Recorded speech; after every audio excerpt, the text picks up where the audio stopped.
Bonjour à tous et bienvenue sur le plateau du festival Millennium. Vous venez de regarder le film Passengers de Mahmoud Rahmani qui est sorti en 2015, un film qui a été présenté pendant le festival Millennium et on vous propose des plateaux de discussion à la fin de nos projections.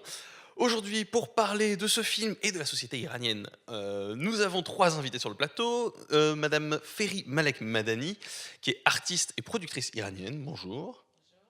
Madame Hanieh Ziahi, qui est politologue et sociologue de l'art. Bonjour.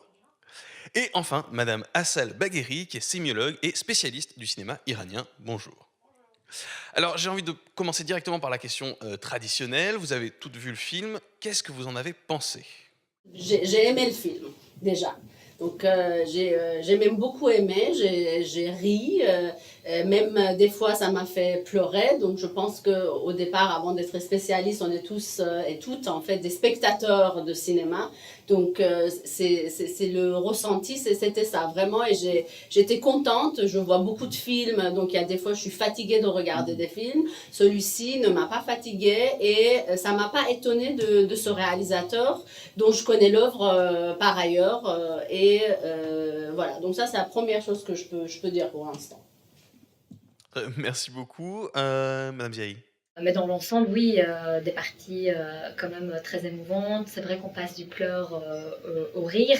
Et peut-être parce que, justement, peut-être aussi l'objectif d'un documentaire comme celui-là, c'est de montrer en fait une réalité, ou en tout cas une hyper-réalité. Et c'est peut-être aussi le choix du réalisateur d'aller vers un documentaire pour montrer cette réalité, qui finalement, cette réalité nous touche énormément. Évidemment, après, il y a différentes couches. On passe de l'affect après à l'analyse. Mais oui, donc on reviendra un peu plus loin. Oui, on reviendra notamment sur la façon dont le film se tourne, puisque c'est quand même assez particulier. Et enfin, Madame Malek Madani, qu'est-ce que vous avez pensé du film? Mais c'est du Mahmoud Rahmani en plein. C'est-à-dire que pour moi, c'est le film où il parle d'une ville, d'une société, sans la montrer vraiment. C'est le sud de l'Iran, il faut savoir quand même que géographiquement, qu'est-ce que ça représente, Ahvaz? C'est la ville du sud de l'Iran que moi j'ai connue dans le temps. C'était une des villes les plus prospères de l'Iran puisqu'il y avait beaucoup d'exploitations pétrolières, il y avait beaucoup de sociétés qui tournaient autour du pétrole qui étaient installées là. Je me rappelle, avant la Révolution, les loyers les plus chers de l'Iran, c'était les loyers à Ahvaz. Et aujourd'hui, à cause de la guerre Iran-Irak qui remonte déjà à très loin, mais aujourd'hui, à cause de la pollution, c'est la ville la plus polluée de l'Iran. Les gens vivent très mal. Enfin, on n'en parle pas dans ce film, mais c'est bien de situer un peu aussi cette ville du sud de l'Iran et avec tout ce que ça comporte comme population d'ethnies différentes par rapport à l'Iran central, le persanophone. C'est plutôt des gens d'origine arabe, sont des gens qui ne sont pas chiites, qui sont plutôt sunnites. Enfin, il y a tout ça et qui font aussi la spécification un peu de ce film aussi, qui sont dans les non-dits. Comme... Ça s'entend en fait, c'est-à-dire Oui. qu'à un moment donné, on entend une famille qui parle arabe, donc du coup le film est en train de vous dire, voilà, en fait, on est dans une partie de l'Iran où on est en fait multilangue, multiculturel, Voilà. multi-ethnique. Il y a énormément de, je sais, à un moment donné, vous nous donnez le temps, je pense qu'on va parler en fait de toutes ces scènes où on comprend des choses Oui. et il y a des détails vraiment qui parlent de la société iranienne en général et de cette partie-là de la société. Et comme tu parlais de la pollution, en fait, vous voyez la pollution, c'est-à-dire que si on fait attention à travers le vitre, on ne voit jamais vraiment le ciel bleu. Et donc ça se voit que c'est une ville polluée. Alors justement, sur tout ce contexte-là, on y reviendra notamment dans la troisième partie. En attendant, on va voir une interview que nous avons enregistrée lors du dernier festival Millennium, l'interview de Datis Mohammadi, qui était l'assistant réalisateur sur Passengers. Usually everybody in Iran is taking a taxi, going from home to the working place, from working place to other places. And people start to talk in a taxi, even though it is like, I don't know, a place with strangers, you probably won't see the person again. Nevertheless, people start talking. And you have to see the taxi, this period, you go from one place to another place as a kind of transition zone without any kind of dramatic value. I mean, it's very ephemeric, it's very transitory, because people go from one role, which is maybe the role as a husband in the house, to the working place where they become an employee. And in between, it's just sitting there waiting till you go to the next one. And he used this, especially this period without any dramatic value, to make it dramatic, to get to know these people, to get deep into these people and their characters. And this is, I think, the very interesting part of this, because it's the very, very different function of a taxi, where you usually just sit to go to one place, but then people start to get off their role, they get out of their shells and become themselves without censoring themselves.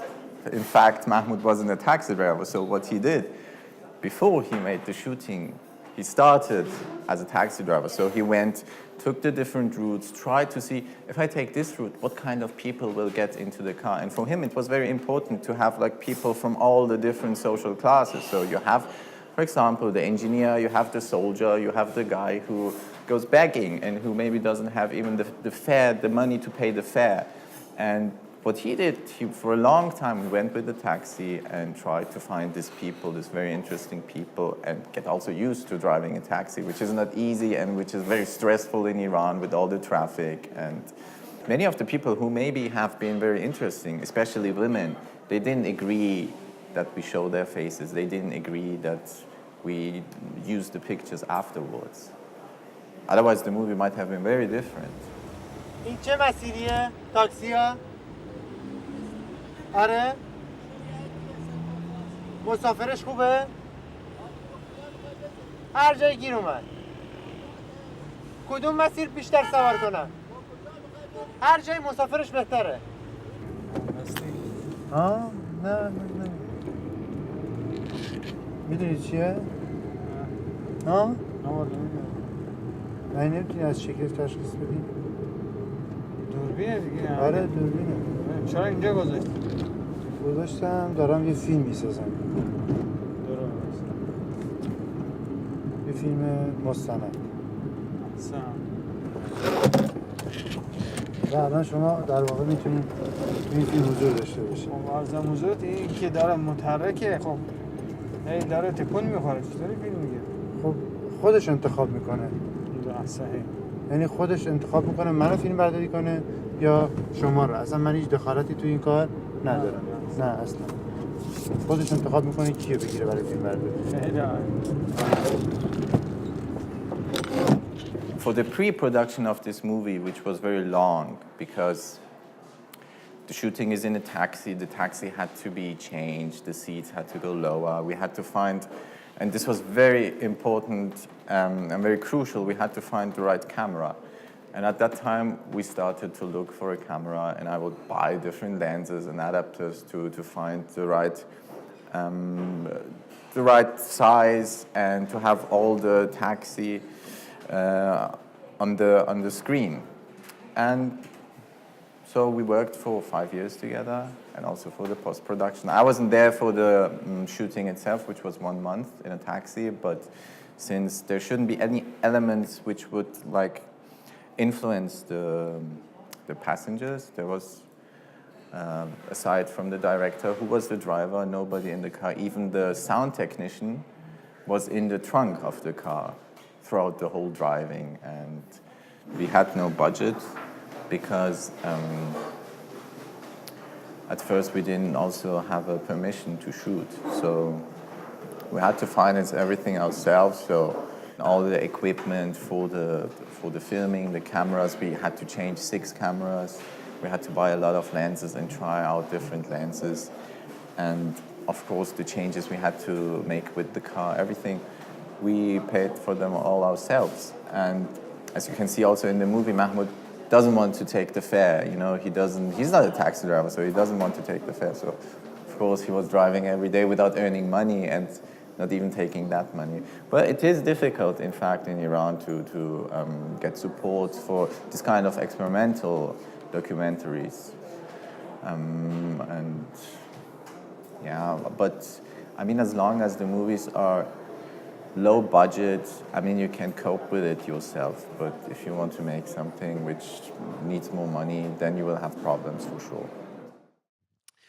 De retour sur le plateau de cette discussion Festival Millennium sur le film Passenger, vous avez entendu l'assistant du réalisateur qui vous parlait de la façon dont ce film s'est déroulé, dont le tournage s'est déroulé, un tournage rocambolesque, puisque donc on a entendu que l'ingénieur du son était caché dans le coffre de la voiture. La caméra, donc ce film est très particulier. Pourquoi ? Parce que la caméra est posée sur le tableau de bord et elle bouge toute seule, elle se balade en permanence.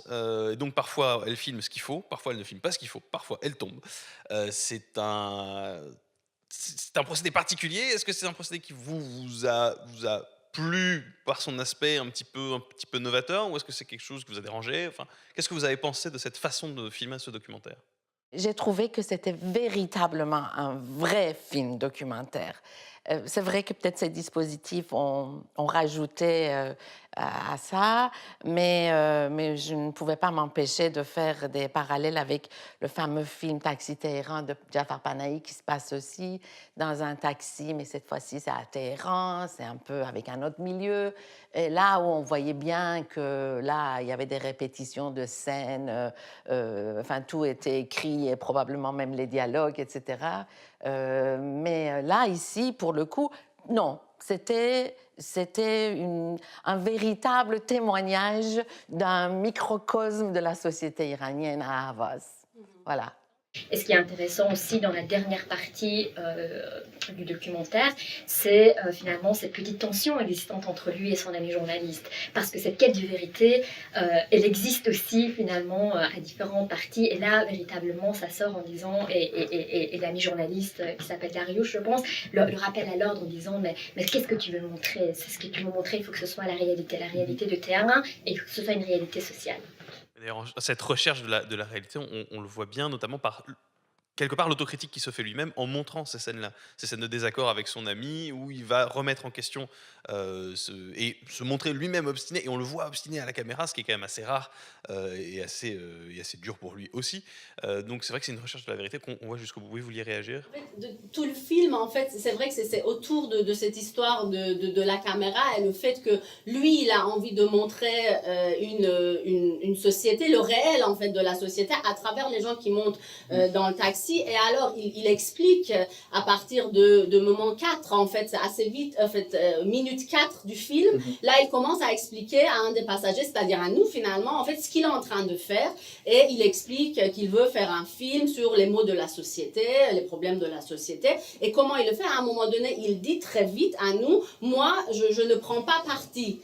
Dans cette mise en scène, c'est la caméra, elle va bouger, elle va prendre celui ou la scène en fait qu'elle veut prendre. Ce qui, bien évidemment, n'est pas vrai, mais ce n'est pas grave parce qu'un documentaire n'a pas du tout, en fait, finalement, la conviction d'être un reportage.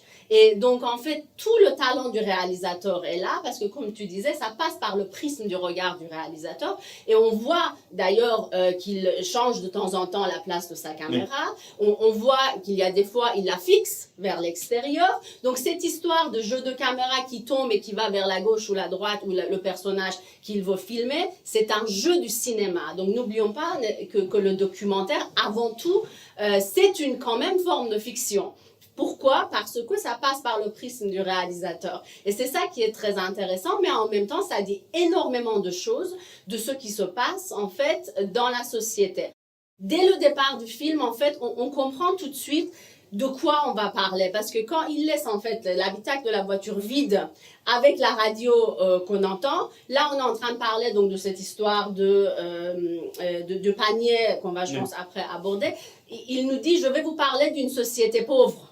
Vous voyez? C'est-à-dire que la première scène du film va vous dire, je vais vous parler d'une société qui a des problèmes d'argent, des gens qui ont des problèmes d'argent. Je trouvais que ce qui est intéressant parallèlement à tout ça, c'est qu'on sent le besoin finalement de ces différentes personnes, de ces différents passagers d'ailleurs, du plus jeune au plus âgé. Et c'est d'ailleurs intéressant de voir différentes générations, de voir des enfants, de voir des jeunes adultes et puis des personnes plus âgées. C'est ce besoin finalement de parler, de s'exprimer, de prendre la parole, de se confier peut-être. À un moment, un des passagers lui dit j'ai besoin de parler à quelqu'un. Il y a toujours tous ces contrastes que vous voyez dans la société iranienne, et c'est ça qui est intéressant. Le taxi, cette espèce, oui, cet espace petit, et en même temps, c'est un grand espace de liberté. En même temps, vous voyez? Ce qui explique aussi le choix d'avoir filmé. Voilà. Mais du coup, avoir la caméra, ça change tout. C'est-à-dire que cet espace de, Oui. comme toi tu l'appelles alternative, moi je l'appelle semi-privé, semi-public, Oui. ces espaces intermédiaires, en fait, à partir du moment où il y a la caméra, ça marche plus. Parce qu'en général, ça parle énormément dans le taxi. N'est-ce pas? C'est pour ça qu'il est venu en fait filmer. Et là, il voit que finalement, les gens ne parlent pas, ils ne veulent pas montrer. D'ailleurs, dans votre interview de son assistant, il dit qu'il y a eu énormément de gens qui ont refusé. Donc, et les gens, il y a beaucoup plus. Donc, on entend beaucoup plus le silence. Donc, vous savez que le silence a tout à fait un sens. C'est le son, hein, c'est un son. Et donc, ce silence-là, il est filmé, il est enregistré. Et ce silence, du coup, à travers la caméra, ça nous dit énormément de choses. Parce que finalement, à travers tout ce qu'il a montré et tout ce qu'il n'a pas montré, tout ce qu'il a enregistré, tout ce qu'il n'a pas enregistré, j'entends énormément de choses. À travers ces silences, j'entends tout ce que la société iranienne bouillonne pour dire et qui n'arrive pas à dire, vous voyez? Et finalement, les choses que les gens disent, c'est assez banal. Là, on a la frustration sexuelle, on a un petit truc sur... vous voyez, c'est pas poignant. Ce qui est poignant, c'est tous ces histoires. Je ne peux pas le dire. Je vais filmer la misère, c'est le noir. Et c'est ça, finalement, qui rend ce film extrêmement intéressant pour moi. Et son échange aussi de cet épisode avec son ami Saïd, je pense, qui travaille d'ailleurs dans le cinéma. Extraordinaire. Et c'est extraordinaire parce que voilà, il vient de manière, en tout cas, on suppose, même lui il le souligne de manière très spontanée, mais que au moment, exactement comme Assa le disait, au moment où il y a la caméra et il se rend compte de ce qui se passe et lui il rajoute en disant écoute, je fais un documentaire, il y a ce malaise qui s'installe. Ah oui, mais tu es sûr? Et il insiste avant de quitter plusieurs fois. On va le refaire. Est-ce que tu veux que je le refasse? Est-ce que tu vas couper? Mais il voulait vraiment s'assurer que... Et évidemment, c'est ce qui est encore une fois intéressant, et ça revient avec la question de la censure, de cet espace finalement, de cette quête, encore une fois, de l'espace libre d'expression, parce que c'est une quête aussi finalement, ce taxi, ou en tout cas ce habitat clos, il y a toujours cette quête, en plus de la véracité, cette quête finalement d'espace libre d'expression. On veut, et à un moment, au moment où il y a la caméra, évidemment, il n'y a plus cette liberté-là, on ne sait pas ce que le propos va devenir, on ne sait pas aux mains de qui ça va tomber, son image, ses paroles, etc. Mais ce qui est très intéressant, pour revenir sur cette besoin, encore une fois, de s'exprimer et de parler de sa condition sociale, sans vouloir faire de la psychanalyse, mais il y a une phrase de Freud qui disait « Quand le patient parle, il guérit ». Et moi, j'ai cette phrase, en fait, m'a suivie, en fait, pendant tout le long de ce documentaire, parce que je me disais, mais finalement, ils ont besoin de parler. Peut-être que c'est aussi, à un moment donné, dans des petits espaces, dans des petits espaces alternatifs, tout ça, mais c'est justement ce fait de ne pas pouvoir parler qui fait qu'ils explosent, comme on a vu récemment. C'est à un moment donné la frustration de ne pas pouvoir parler. Eh bien, à un moment donné, dans un pays comme ici, on parlait là tout à l'heure, prenez un taxi, même si par absurde, on devait avoir des taxis communs ici à Bruxelles. Je ne sais pas si on aurait eu des conversations intéressantes dans les taxis. Mais je peux vous dire, enfin nous pouvons dire, tous les Iraniens pourront vous dire que c'est un lieu privilégié en Iran pour pouvoir justement déballer beaucoup de choses qu'on ne peut ni dire dans des partis politiques, ni dire dans la presse, ni dire dans nulle part. Donc, c'est à un moment donné, cet espace de taxi, ça devient un espace intermédiaire, un espace de liberté. Ben, en Voilà. fait, ce qui est interdit dans l'espace privé et dans l'espace public, et même aujourd'hui on parle de la sphère virtuelle sur la toile. voilà, Et exactement, donc, la même chose. c'est oui. assez intéressant de voir où finalement dans l'espace privé ou privé, et c'est intéressant parce qu'à un moment donné on dit dans le privé on peut peut-être s'exprimer, mais non on peut pas s'exprimer parce qu'évidemment il y a ces pesanteurs culturelles, il y a tout dépendamment aussi Du milieu social, de la classe sociale, etc. Il y a des choses qu'on peut Et pas puis, on a été élevé avec l'autocensure. Il ne faut pas oublier. Et ça n'a rien à voir avec la République il le dit dans islamique. le film Non, mais ça n'a aussi, rien en à fait. voir avec la République islamique. Ça fait partie de nos traditions.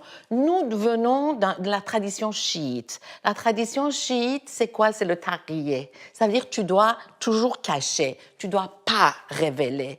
Alors, dire la vérité, parler de ce qu'on ressent, de ce qu'on veut dire, etc., etc. Mais ça fait partie de quelque chose dans laquelle c'est une culture dans laquelle nous n'avons pas été élevés, hein? Et ça fait que avant de reprocher quoi que ce soit à un régime autoritaire qui censure, etc., c'est l'autocensure qui est notre mal premier, peut-être. Non, peut-être beaucoup de réalisateurs en parlent d'ailleurs. Voilà. en fait, C'est encore pire finalement. parfois que la censure elle-même. Oui. D'ailleurs, Oui. c'est un auteur, un intellectuel autochtone, parce que je viens de Montréal et j'aimerais citer son nom. C'est Guy Siwi d'Endurant, qui parle en fait de l'autocensure et il le souligne. Il dit encore plus désastreux et encore plus grave que la censure elle-même, c'est l'autocensure. C'est à partir du moment où cette censure elle est complètement intériorisée et elle est plus consciente en fait. C'est parce qu'à un moment donné, évidemment, l'autocensure peut être à la fois consciente et inconsciente, mais parfois, comme dit Ferry, elle est tellement intériorisée Ancrée, tellement. qu'elle devient inconsciente. Oui, C'est tout à fait inconscient, hein. Moi, je pense que aujourd'hui, vraiment, et tu vois ça beaucoup. Moi, avec mes expériences artistiques que j'ai eues, par exemple, j'ai fait mon exposition là, en 2012. J'avais fait les œuvres, j'avais présenté les œuvres de 40 jeunes femmes artistes d'Iran, donc les enfants de la Révolution, donc toutes les filles, oui, voilà, de toutes les filles qui avaient grandi, en tout cas sous la République islamique, scolarisées à ce moment-là. Et alors, après, sélection faite, etc., quand je suis allée les rencontrer, on a bavardé beaucoup. Et puis après, je leur demandais, est-ce que vous avez des œuvres qui n'ont pas pu être exposées, qui n'ont pas encore eu le temps d'être exposées ou qui ont été refusées, etc. Ils me disaient oui. Alors, je disais, bon, tu me les montres. Et puis, j'ai choisi parmi ces œuvres-là, c'est comme ça qu'on avait appelé l'exposition Unexposed. Et alors après, je me disais, mais elles n'ont voulu me montrer que ce qu'elles ont voulu me montrer. Il y avait certainement l'autocensure déjà, donc c'était pas toutes les censures éventuelles par les autorités ou quoi que ce soit. Au départ, elles-mêmes, je suis sûre que s'il n'y avait pas eu cette autocensure, j'aurais eu des œuvres autres. Tu vois, c'est cette autocensure qui est présente, en tout cas dans toute la création artistique, je peux vous le dire. Merci beaucoup d'avoir été ici. Merci à vous d'avoir suivi cette discussion et on se retrouve à la fin d'un autre film de la collection Millennium.